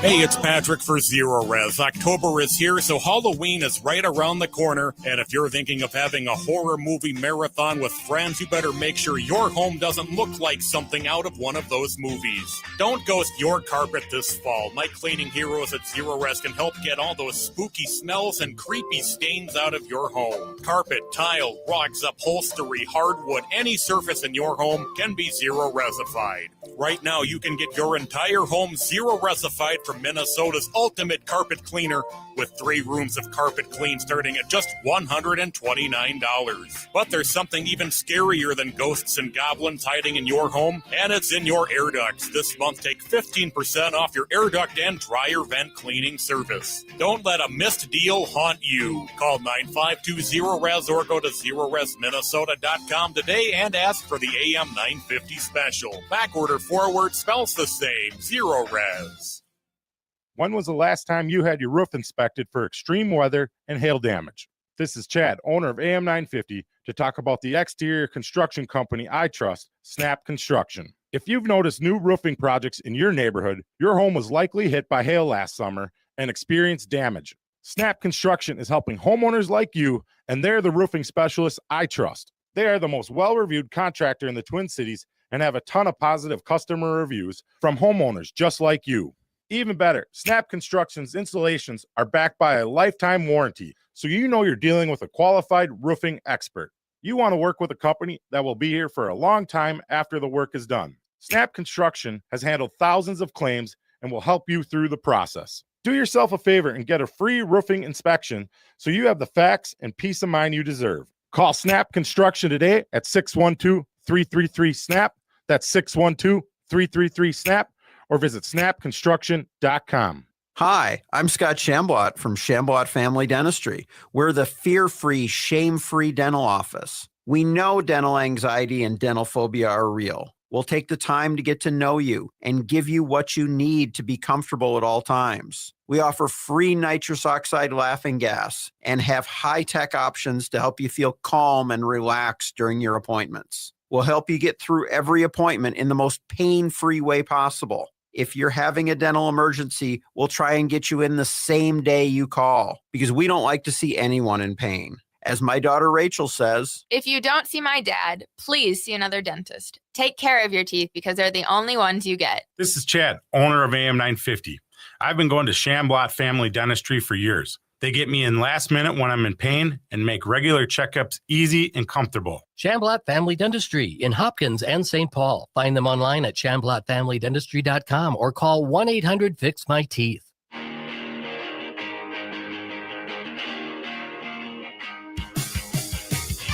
It is the Matt McNeil Show. Oh, why not? Let's give away some tickets here, shall we? Our good friend Paul Metza is going to have his birthday bash and CD release party on Sunday. This is at the Astor House, 7 o'clock showtime. It's going to be Paul Metza, the Cats Under the Stars trio, Sonny Earl and Mary Harris, and, of course, the Tilltown Titanettes. Plus, it's, of course, not only his birthday bash, but his CD release party for his protest album, and it's fantastic, absolutely fantastic. Tickets right now, caller number 5 at 952-946-6205. 952-946-6205. Caller number 5 right now. You'll be joining me. I'll be out there emceeing it. It's Paul Metza's birthday bash and CD release party over at the Astor House. Caller number 5. Good luck and enjoy those tickets. We'll let you know who wins here in just a few seconds because the phone lines are going somewhat cray-cray.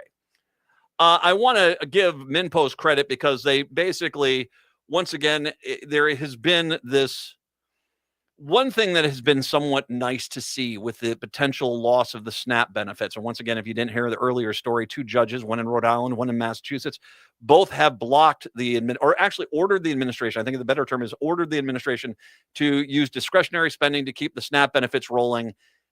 Whether or not they'll appeal them, whether or not the federal government will do this, we'll have to see. But they basically have said you need to feed people.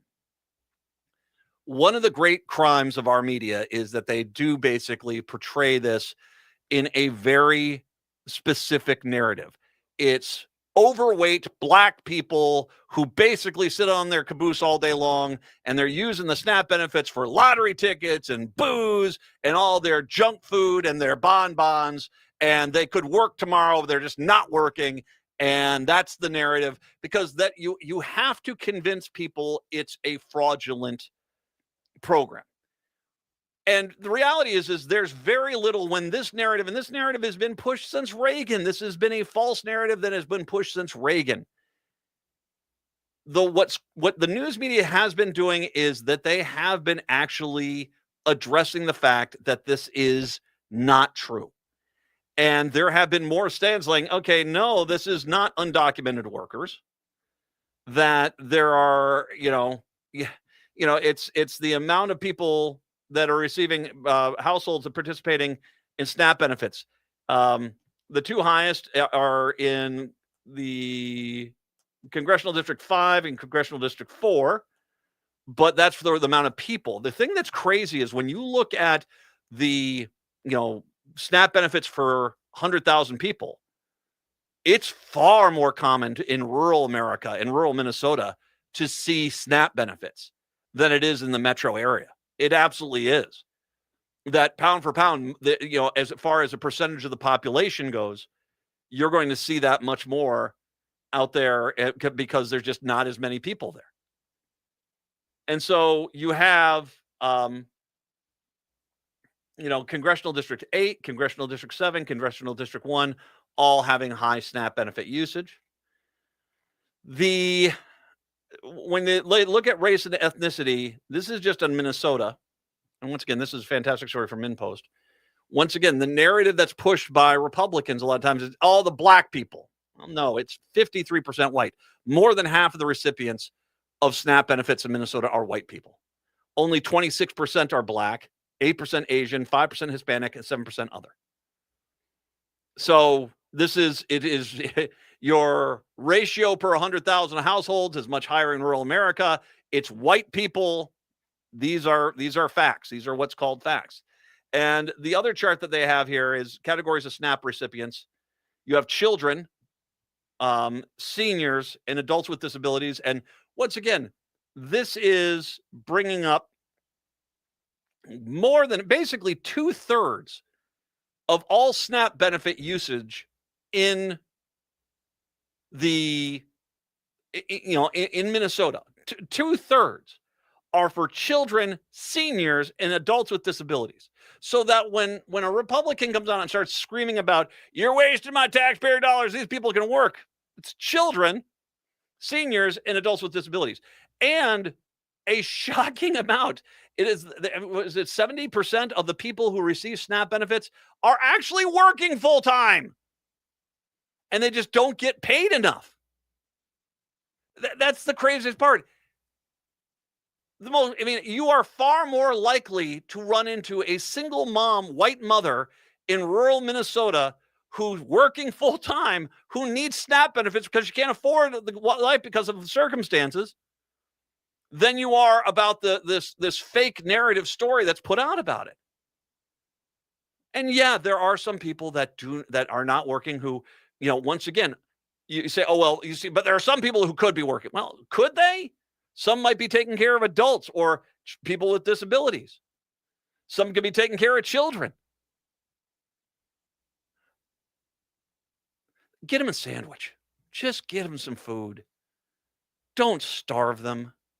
And if you've gotten to the point where you're rooting for starvation, you need Jesus, for goodness sakes. You need to go to church. You need to go to church. And by the way, if I can once again say, anytime the religious leaders of this state want to step on up and say, hey, I'm going to actually defend the Bible on this one, be my guest. The fact that I'm doing it is crazy. But if you basically are cheering on people going hungry, especially millions of people nationwide, you need to find your soul, because it's gone at this point. And I don't know what you can do to bring it back. But you need to try, because that's just wrong. We used to care about our fellow humans. We used to care about people. We didn't just sit there and just say, let them go hungry, they deserve to starve. And the fact that there are so many videos out there on TikTok right now with that tone is wildly disturbing. 952-946-6205, 952-946-6205. Well, since it is, first of all, who is our winner of these Bill, tickets? Minneapolis. Bill in Minneapolis. Congratulations. We'll see you there. Everyone else, go get tickets. Go join us. Let's fill up the Astor House. Celebrate Paul. It's going to be a good time Sunday night over at the Astor House in Minneapolis. It is a Halloween, so for the horror today, we bring in the Vikings football chances. Michael Broadcorp will join us when we do return to yeah. We'll get to it. It is the Matt McNeil Show on your Halloween Friday.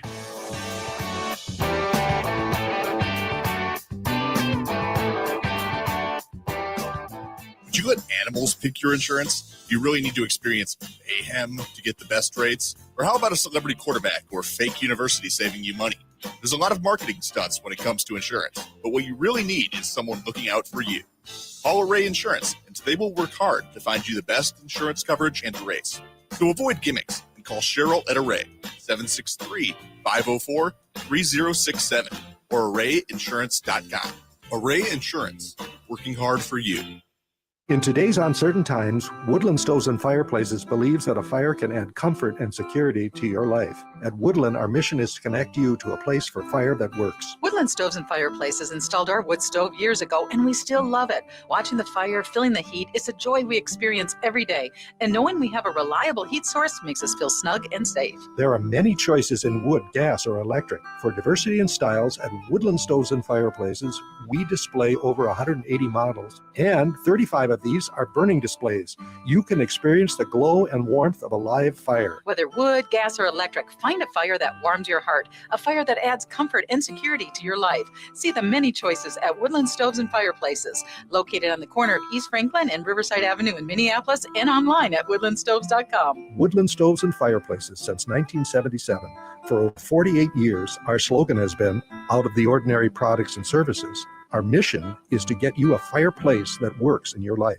Twin Cities Con returns to the Minneapolis Convention Center for their 5th year, November 7th through the 9th. Twin Cities Con is a celebration of comics, toys, TV, film, art, cosplay, games, and all things nerdy. There's nothing like Twin Cities Con. It's also a family-friendly event where you can meet your favorite celebrities, browse the vendor hall and artist alley for the coolest merch, watch celebrity Q&As, and even more. Twin Cities Con is bigger and better than before. Come see from the Star Wars universe Ahmad Best, Rosario Dawson and Giancarlo Esposito, Brendan Fraser and the cast of The Mummy, WWE Wrestling Hall of Famers Sting and Mick Foley, and the voice actors from the hit Disney series Phineas and Ferb, plus more guests to be announced. 3 days of action-packed fun in the heart of Minneapolis at the Minneapolis Convention Center. Tickets start at $50. Kids tickets are just $10 for the entire weekend. VIP tickets also available, including a 3-day weekend pass, plus some really cool VIP perks. More guests will be announced. Buy your tickets and get more information at TwinCitiesCon.com. The Electric Fetus is having a store-wide Halloween sale now through November 2nd. Take 20% off almost everything in the store, including new and used vinyl, CDs and DVDs, clothing, books, incense, Electric Fetus t-shirts, hoodies, pint glasses, and more. Some restrictions apply. The store is open 10 to 6 Tuesday through Saturday and 11 to 6 on Sunday, closed Monday. Electric Fetus is located just south of Hey there, how are you? Minneapolis at 2000 South 4th Avenue. More info at electricfetus.com. With your AM 950 weather, I'm Patrick Lilia. Tonight, rain possible with a low of 38, and Saturday, cloudy with a high of 45. Chef Carrie's always got something new and exciting cooking at Nightingale in South Minneapolis on the corner of 26th and Lyndale. Don't miss out on the famous Nightingale burger and fries, or be more adventurous with the duck pastrami Reuben. View their menu or place a takeout order at nightingalemdls.com.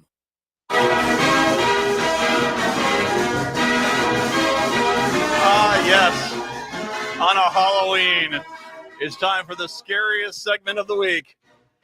Michael Broadcorp is joining us to talk about the Minnesota Vikings, who are in Detroit to take on the Detroit Lions this weekend, and we will talk about things with that. Hey, Michael, how are you, man? Happy Halloween. It's great to be discussing such a scary subject. Well, I'll tell you what, let's do something here, because I was talking to somebody who gave me one of those things. Is like, you and Broadcorp are friends? I said, yeah, we're friends. He said, don't you get it wrong? I said, well, first of all, I try not to prism all my friends through a political filter, because that's not exactly a good way to do it. But it means he and I actually agree on more things than, because this is a way he and I remind us of how politics used to be. I can look at you and say, you know what, these programs that the government has where this fraud is happening, this is wrong, this is bad. There's a lack of oversight that needs to be taken care of, and they need to do this, because we shouldn't be having tax dollars wasted, especially when it's people that are abusing the people who really need these programs to take that money. Absolutely. We can go down that road. And I already know that you're probably going to say, you know what, maybe we shouldn't starve everyone with the reduction of the SNAP benefits, that making sure that people have some food is a good idea. You're absolutely right. Yep. See, and we might disagree on how we achieve these things, but we agree on that there's a practicality, a common sense that we used to have in politics that allowed us to solve much bigger problems than where we're at today. And you see, this is what it is. And Michael Broadcorp is a very good guy. I like him. And, and that's just that. And you're a great guy too. But no, in all seriousness, as I get older, and we're relatively the same age, I'm finding that I'm interested in being solution-based and having conversations, and that's my political perspective. And so I'm all about learning and having conversations. We may agree on some stuff, we may disagree about stuff, but the greatest political education that I've received was not when I was doing partisan stuff. It was being a dad, going to parent-teacher conferences, being in the neighborhood, going to soccer games and stuff. That's where I've learned my political chops. Exactly. And you intermingling with your community to where you realize the diversity of problems that face every American makes you appreciate that finding solutions that actually work and apply is a difficult thing. And I respect politicians that get into it who really do still have that. I think of a guy like Rick Hansen, who is the representative, and you might disagree with how he tries to get it, but that guy, every time I talk to him, he wants to help people. And it's like, if you want to get out there and try to help people, I can't help but, okay, fine. How do we do it? And let's have a discussion about how that happens. But, heaven forbid you and I are put in charge, because I think we'd actually solve a lot of problems. If you want to know the truth, I think we would. And to be very honest, as I get older, is I'm a lot of the theater of politics, the stuff that I really used to engage in, I'm getting less and less interested in. It's all about solutions, and get off my lawn and let's just focus on solutions. Exactly. All right, solutions. JJ McCarthy, he goes out, he has his first practices. Have you heard anything about how he looked in these practices now that he's back with the first team? He probably looked as good as he did on the sideline when he was cheering, and he apparently had the injury. So I think, but I don't know necessarily. So I think he's out there, and this is his time. This is it. I don't want to say this is it, but it's time. This would be a great time for him to basically respectfully shut up all of his critics and give material for all of us that have been enthusiastically cheering for him. Now's the time, JJ. Well, and we're at that point where we talked about last time, which is this: give him some slack, let him get out there. Let's see what he can do. That means 2-3 games. Fine. I'm okay with that. But if he gets injured in these next 3 games, or if he has one good quarter out of 12, at that point, I was just looking at the roster. Okay, so it's going to be McCarthy. I think Max Brosmer is going to be our number 2. And they did sign to the practice squad because Carson Wentz is out now. John Wolford, out of Wake Forest, the mighty Wake Forest Demon Deacons. I'm going to guess he's our 3rd stringer. He's a veteran, but I'm going to presume, since he just got in here, that if McCarthy goes down, it's Max Brosmer's team at that point. If he gets injured in the next 3 games, or if he just looks lackluster, then I think that the Vikings have to step back and just sort of say, okay, let's see what we have with Brosmer. If we got anything there, great. But then your focus becomes, obviously, we need a quarterback at the beginning of next year. No, you're exactly right. And again, one of the conversations that's been going on is about, did the Vikings, when, Daniel Jones and Sam Darnold and all that stuff. And I went back to some of the things that you and I have talked about over the last couple of years. If the Vikings had signed Kirk Cousins at the level at which the Falcons did, you and I would have protested at the Vikings headquarters. Yep. If they would have signed Sam Darnold at what the Seahawks got for him, I don't know that we would have been happy with that either. I think it would have been high.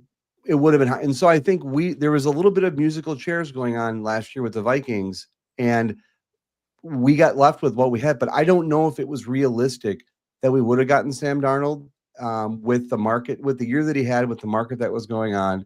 Hindsight's always 20/20.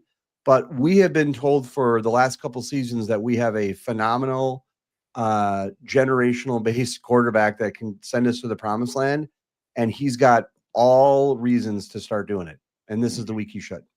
Well, and he's the one that has said it.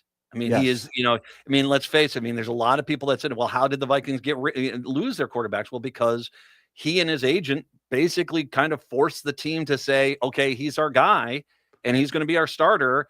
And if you're a veteran, you don't want to necessarily, especially if you're watching him and you're saying, I'm not seeing starter material quite yet.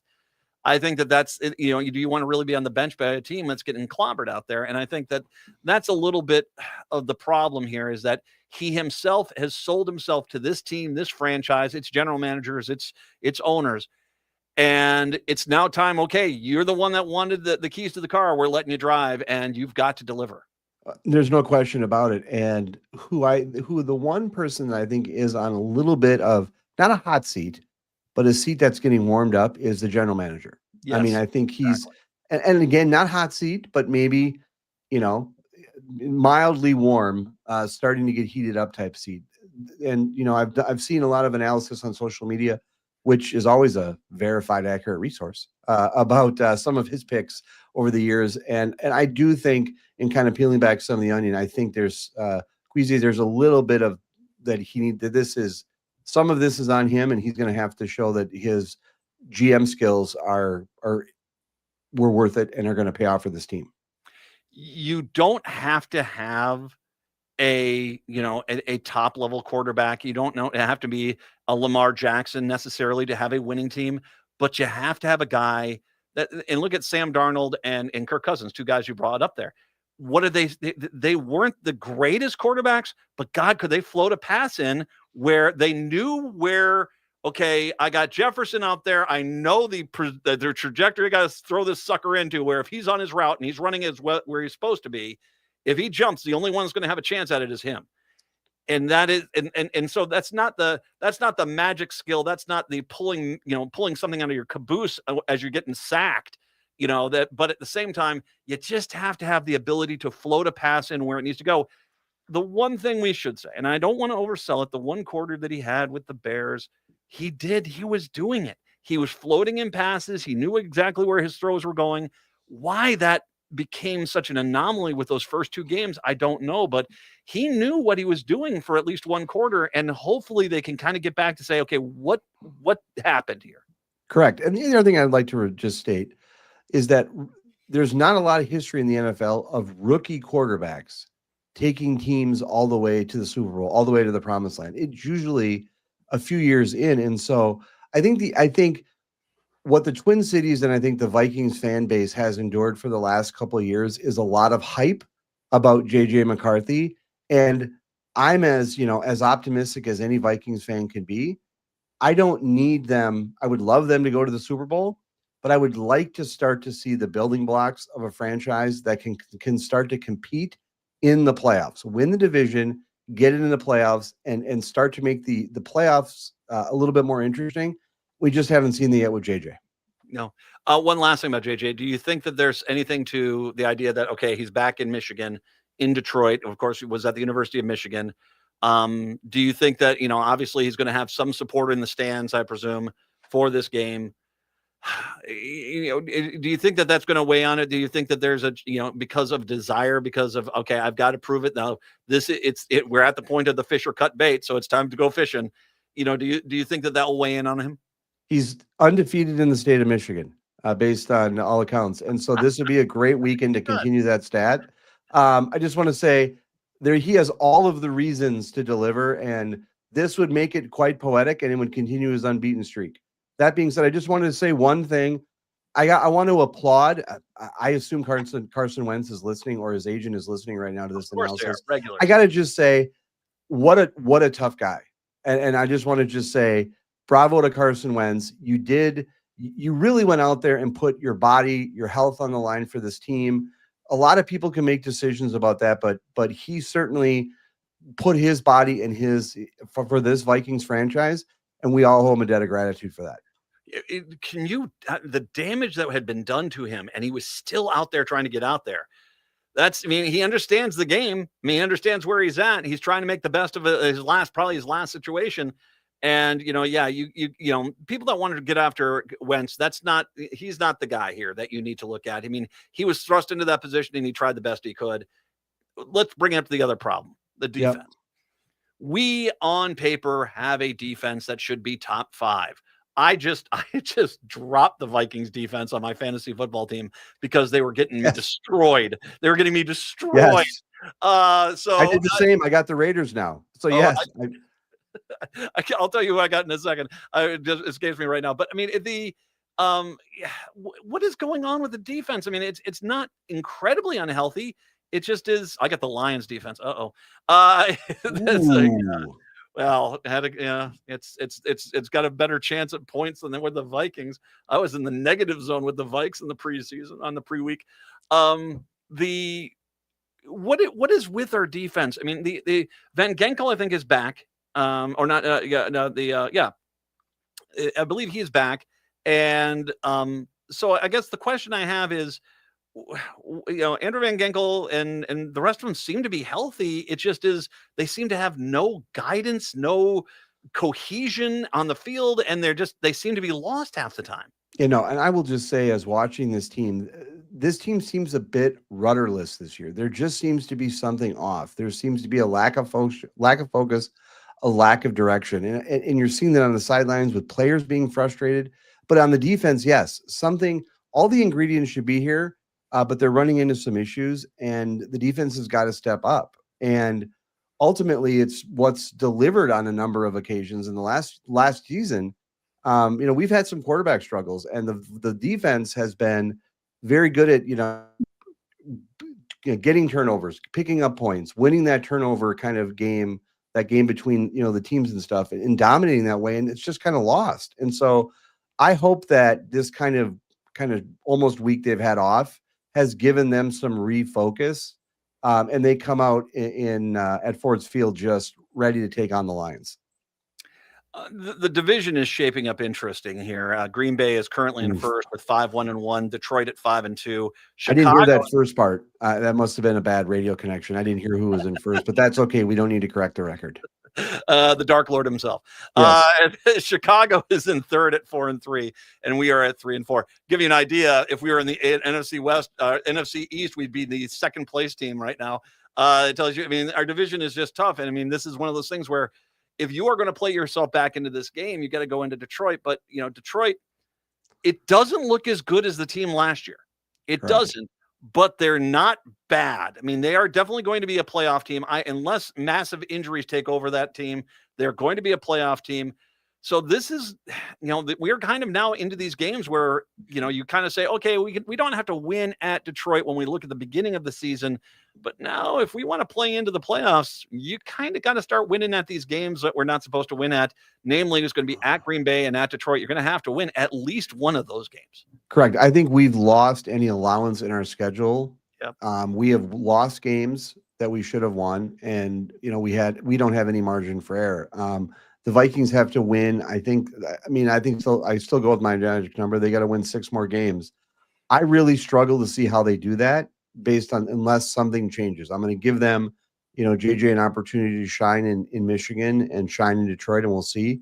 But I think our division is sadly makes sense. I don't think anyone is overplaying their season, and I think people are where they're at. And unfortunately, it pains me to say this, but I think that the Vikings are where they are in the division, and they've earned that spot. Yeah, nope, they have, and it is the case. And as you're right, you're 6 games. Okay, after the Lions, once again, Ravens at home, at Bears at home, at the Packers, at the Seahawks, Commanders at home. Then we have the game at the Cowboys and the game at the Giants. Those are 2 road games we can win. Those are not good teams. We host the Lions, we host the Packers. Yeah, we're at the point where it's you find me 4 more wins. Well, okay, yeah. If the Ravens, if the Bears too, oh gosh, Cowboys, Giants, I'll give you 4. Oh man, then they have to win at either Green Bay, at Seattle. They have to win 1 or 2 of those games at the end of the season. Yeah, it becomes tough. Which once again puts a lot of pressure on this team. But when this team is kind of playing loosey-goosey, they don't look bad. It all comes down to JJ McCarthy and what kind of, as you said, it's rookie quarterbacks generally don't lead their teams to the Super Bowl. And the reason why is because they don't have that leadership ability yet. Correct. Here he is. It's now, and he is not a rookie. He is basically a second-year player. And I think the reason why he wanted those reins is because he was seeing all the rest of the rookies, the Bo Nixes, the Pennick Juniors, that came in with him, have some level of success across the board. Now he wants these reins. Well, this is his chance to do it. So, I hope it goes the wrong way. I'm not going to be happy about you're not going to be happy where I'm going with this pick, but I need to see something more from JJ McCarthy before I have just blind faith. Well, 2 things I want to say. Number one, I was going back and listening to some of our previous interviews earlier in the season, and I want to give you some props, and it pains me to say this. You called, and I know my wife is listening, so this is going to pain me even more. You called that the Packers were going to be good this year, and you're spot on that analysis. They are sadly leading the division. The final votes are not out, but hopefully that doesn't last. But they are leading the division, and yes, I have concerns about Sunday's game. Boo! It's Boo. Halloween. I Boo! do. We just scared you all, Vikings fans. Yes. Vikes at Detroit. You want me to go, or you want to go? Look, I wanted to say on the onset that I'm disappointed with my pick last week because the Vikings got blown out, and I was somewhat optimistic where they would be on Thursday night. I'm going to be a realist and candid. I think the best I can do on the game is flip of a coin because ultimately there's a big unknown, and it rests on the person we've been talking about most of this episode, which is JJ McCarthy. If the JJ McCarthy in Chicago shows up, who dazzled in that 1 quarter, the Vikings have a real chance to win. And so the best I can do is toss up. I will say this: if the JJ McCarthy that shows up that one quarter shows up for this game, I agree. Toss up. I mean, because you're at Detroit, it's a tough team. That's a tough game. I don't know if he's going to. And so once again, I can't go with blind faith. I'm going to go Detroit 28, Vikings 17. And I'm just going to, and would I be surprised if the quarterback that is leading us off the field at the end of that game is Max Brosmer? I would not. If once again, this guy has already had too many injuries for a guy in his second year. I'm fine. I think that's a solid pick. And I will say, if JJ has trouble on Sunday and isn't healthy enough to make it through the game, I don't know how much we see him for the rest of the season. I don't know either. And once again, you look at Brosmer and say, you win, you play. And in how many times they've had that happen where it's ended up growing great. You know, you look out in San Francisco, you know, with Purdy, you know, it's like you win, you play, and then all of a sudden you find your quarterback. I just will say in closing, I think it's tough to see how we make the playoffs. And that's where I'm kind of setting myself up. There's still a lot of football to play, but when you do the math, it's tough to see. We'll have a better idea of how things are going to go for the rest of the season after this game on Sunday. Michael Broadcorp, our Vikings expert. Michael, thank you. Happy Halloween. Happy Halloween to you, my friend. We'll take a break. Come on back and dance into the weekend. It is the Matt McNeil Show. I'm Marcus Jones. I'm a Minneapolis firefighter, just like my father was. Serving my community means leading with integrity and putting the community above myself. I don't trust Omar Fateh to lead the city as mayor. His state Senate campaign committed voter fraud. He's proposed corrupt legislation to benefit himself. Look it up. I was shocked at what I saw. We deserve leaders who are honest and lead with integrity, not Omar Fateh. This independent expenditure is paid for by all of Minneapolis. It is not coordinated with or approved by any candidate, nor is any candidate responsible for it. In today's uncertain times, Woodland Stoves and Fireplaces believes that a fire can add comfort and security to your life. At Woodland, our mission is to connect you to a place for fire that works. Woodland Stoves and Fireplaces installed our wood stove years ago, and we still love it. Watching the fire, feeling the heat, is a joy we experience every day. And knowing we have a reliable heat source makes us feel snug and safe. There are many choices in wood, gas, or electric. For diversity and styles, at Woodland Stoves and Fireplaces, we display over 180 models, and 35 of these are burning displays. You can experience the glow and warmth of a live fire. Whether wood, gas, or electric, find a fire that warms your heart, a fire that adds comfort and security to your life. See the many choices at Woodland Stoves and Fireplaces, located on the corner of East Franklin and Riverside Avenue in Minneapolis, and online at woodlandstoves.com. Woodland Stoves and Fireplaces since 1977. For over 48 years, our slogan has been, out of the ordinary products and services. Our mission is to get you a fireplace that works in your life. I'm Shelley Medore, and I'm running for Minneapolis City Council. As your council member, I will fight against harmful MAGA policies coming out of Washington and push back on extreme policies here at home. Minneapolis doesn't need more grandstanding. We need good governance and common sense solutions. I will work to invest in community policing, protect tenants' rights, and invest in our small businesses so we can keep Minneapolis a welcoming city for all. On Election Day, I'm asking for your vote. Together, let's choose Minneapolis. Vote Shelley Medore for Ward 2. Prepared and paid for by Campaign Fund of Shelley Medore, Ward 2. Hey, it's Patrick for Zero Res. October is here, so Halloween is right around the corner. And if you're thinking of having a horror movie marathon with friends, you better make sure your home doesn't look like something out of one of those movies. Don't ghost your carpet this fall. My cleaning heroes at Zero Res can help get all those spooky smells and creepy stains out of your home. Carpet, tile, rugs, upholstery, hardwood, any surface in your home can be Zero Resified. Right now, you can get your entire home Zero Resified from Minnesota's ultimate carpet cleaner, with 3 rooms of carpet clean starting at just $129. But there's something even scarier than ghosts and goblins hiding in your home, and it's in your air ducts. This month, take 15% off your air duct and dryer vent cleaning service. Don't let a missed deal haunt you. Call 9520-RES or go to ZeroResMinnesota.com today and ask for the AM 950 special. Backward or forward spells the same. Zero Res. Indeed.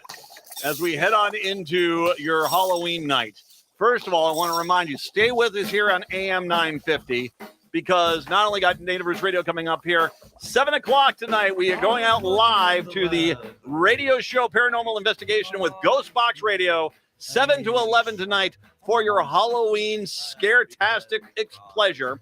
And then a reminder, Sunday night, Paul Metza, big concert over at the Astor House in Minneapolis. It's his birthday bash and also as well the CD release party. Make sure you join us for that.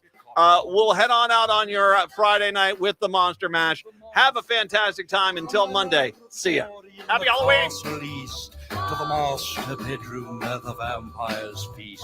The ghouls all came from their humble abodes to get a jolt from my elect. Make this Halloween one to remember. Join me, Greg Bakken, for a special 4-hour Ghostbox Radio Halloween broadcast Friday, October 31st, starting at 7 p.m.